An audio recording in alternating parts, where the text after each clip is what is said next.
How to enforce your passwords. Before you go on and enforce your passwords, let's take a look at how passwords can be hacked. Some common methods that attackers use for discovering a victim's password include guessing. The attacker attempts to log on using the user's account by simply guessing likely words such as their birth dates, children's names, their city of birth, etc. Online and offline dictionary attacks. The attacker uses an automated program that includes a database of possible passwords. The program continually attempts to log on to the desired service using a different password from the database file on each try. If the attacker has a copy of the file where the encrypted copy of user password is stored, he in this case can use a program to determine what the password is. Offline brute force attack. This is a variation of the dictionary attacks, but it is intended to determine passwords that may not be included in the text file used in those attacks. Despite a brute force attack can and sometimes is done online, due to network bandwidth and latency, they are often done offline using a copy of the target system's password file or database. Attacker uses an automated program that generates hashes or encrypted values for all possible passwords and compares them to the values in the password file. Each of these attack methods can be slowed down significantly or even fully defeated through the use of strong passwords.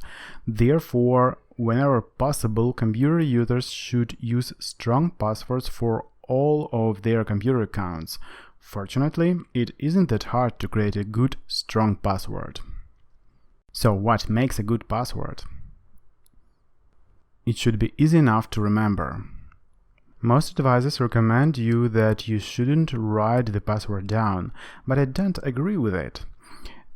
To enter your password quicker, it is in fact better to memorize it, but if you are going to use different, strong passwords for every account, and you don't trust password managers, and you don't have a phenomenal memory, you will have to write it down. But it actually could be one of the most secure ways to save your passwords. Yes, it is not a good idea to write them in plain text. You will have to find your own way to sort of cipher or modify your passwords before you write them down, so that only you can read them and tell what account does it stand for. Use at least 10 characters. Trustway Global Security Report reveals that it takes a day to crack an 8-character password in most cases, while it takes about 591 days to crack a 10-character password. That is why it is recommended that you use passwords of at least 10 characters or more and change them regularly, at least every 2 to 5 times a year. Use a mixture of characters and cases. It is a very good idea to use a mixture of uppercase letters, lowercase letters, one or more numbers, and at least 1 or 2 special characters. But to make up a truly strong password, it is not only essential to bear in mind what you've already heard, but you should also be aware of what to avoid in creating a password. You should always avoid names of any kind.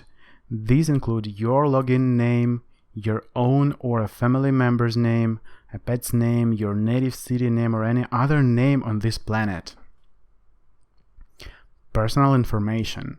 This includes your phone number, address, birthday, license plate number, your ATM PIN, or even a social security number or credit card number, or anything else someone could guess or look up about you. Words contained in English dictionary or foreign language dictionary. You should never ever use ordinary words that can be found in the dictionary regardless of the language.